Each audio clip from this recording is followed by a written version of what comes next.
Hello, all you goons and gals.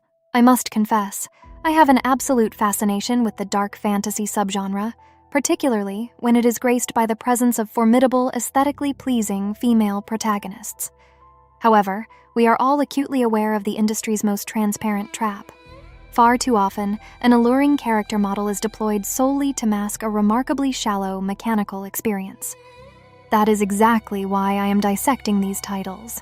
We need to look past the immediate visual stimuli to determine if the underlying framework possesses actual structural depth, or if we are merely being distracted from a pathetic gameplay loop. I will be sifting through the obscure corners of the gaming market to provide a rigorous analysis of these dark fantasies. Welcome to the series where we answer the ultimate question.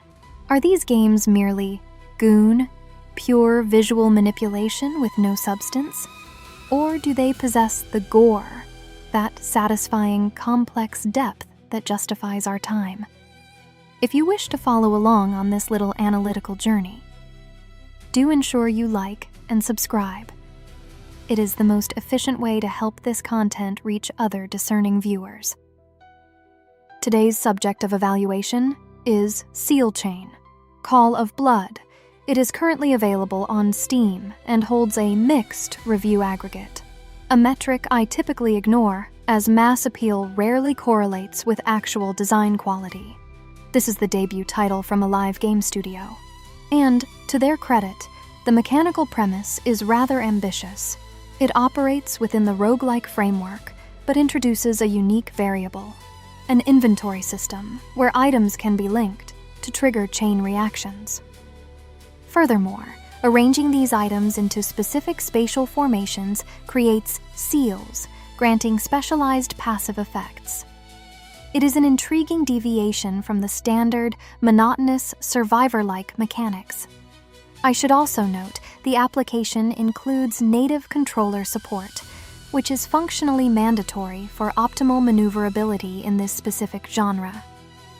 Upon initiating the software, we are introduced to our starting avatar, Hunt Moon.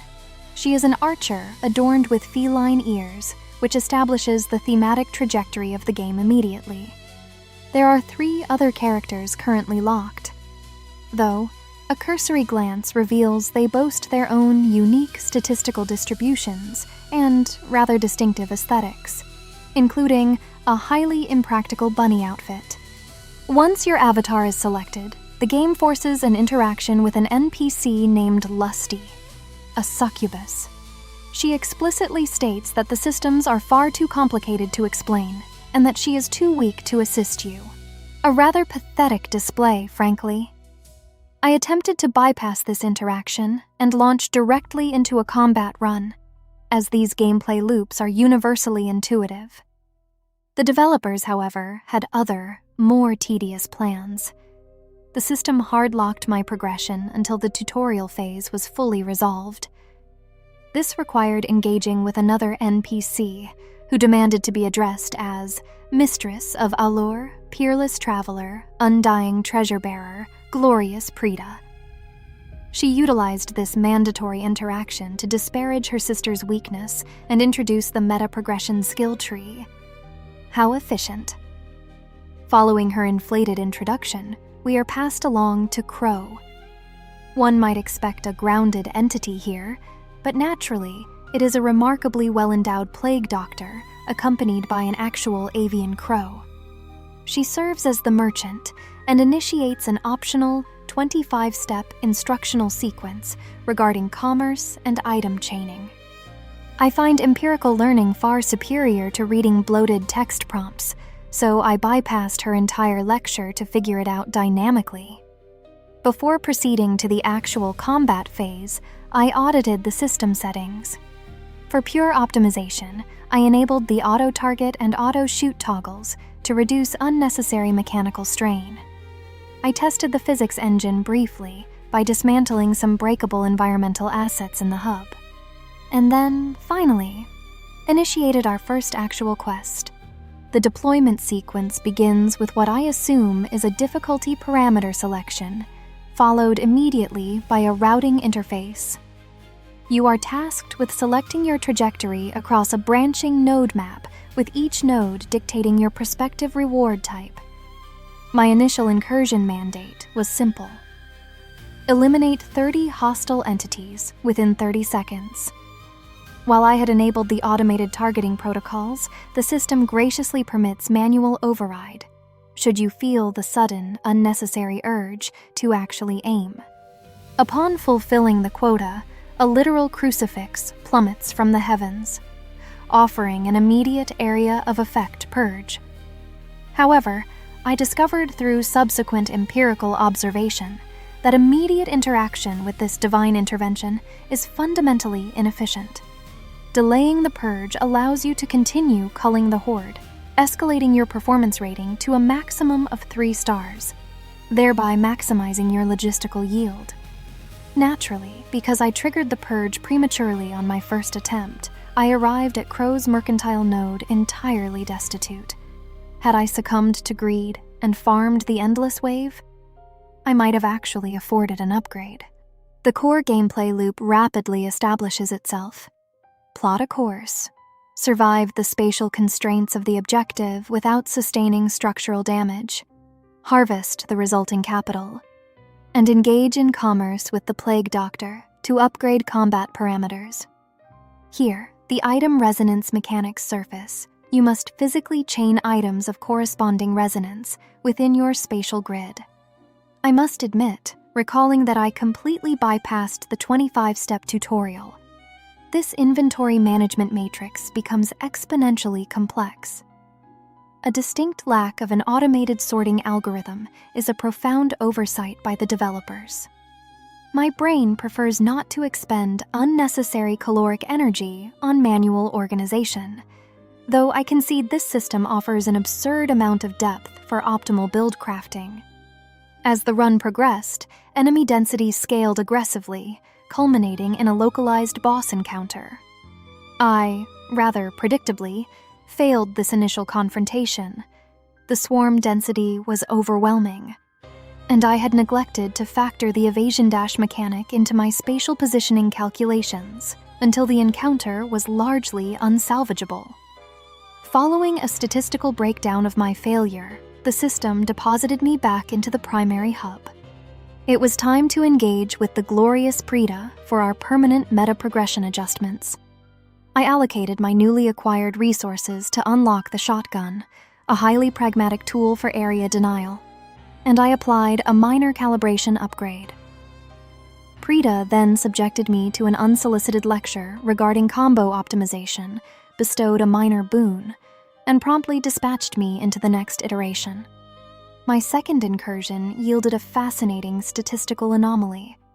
Following the initial culling phase, the routing algorithm presented me with a sequential chain of non-combat nodes, specifically a chest, followed by an altar, followed by another chest. It is a rather amusing quirk of the procedural generation that one can effectively bypass a significant portion of the intended combat loop through sheer geographic luck. I am certainly not one to complain about avoiding unnecessary physical exertion. It was within the altar node that I was introduced to the ancient astrologer. She is remarkably demure compared to our previous, more aggressively designed acquaintances. She exists to introduce the constellation system. Functionally, you purchase a constellation pattern, which then acts as a geometric overlay upon your inventory grid. Any items situated within this specific spatial alignment receive substantial statistical amplification. Fortunately, my resume includes extensive spatial optimization experience, honed within the confines of a certain biohazardous mansion. I subsequently spent the next 5 minutes meticulously rearranging my inventory matrix, agonizing over resonance synergies and spatial overlays, preparing for my inevitable rematch. Armed with my profoundly enhanced comprehension of the mechanics, a statement dripping with sarcasm, I assure you. I engaged the localized boss once more. The system graciously provides a singular resurrection mechanic per run. Naturally, I utilized it, and naturally, the boss dismantled me a second time. despite the structural failure of the run, the meta progression persisted. My account level increased, expanding the loot pool for future iterations. Which brings us to the final analysis. Aesthetically, the title is genuinely impressive. It successfully captures a Lovecraftian, dark fantasy atmosphere, flooding the screen with an intimidating density of hostile entities. The character designs, while narratively shallow, are undeniably, meticulously crafted for a very specific demographic. But we must answer the core thesis of this channel. Is SealChain, Call of Blood, merely goon, or does it deliver the gore? Surprisingly, it leans heavily into the latter. Beneath the veneer of scantily clad anime archetypes lies an inventory management system with a genuinely intimidating level of mechanical depth. The permanent progression loop is mathematically sound and designed to force repeated engagement. For their debut title, a live game studio has demonstrated massive potential, attempting to marry highly pleasing visual assets with an unapologetically complex combat system. However, on a purely personal level, I remain unhooked.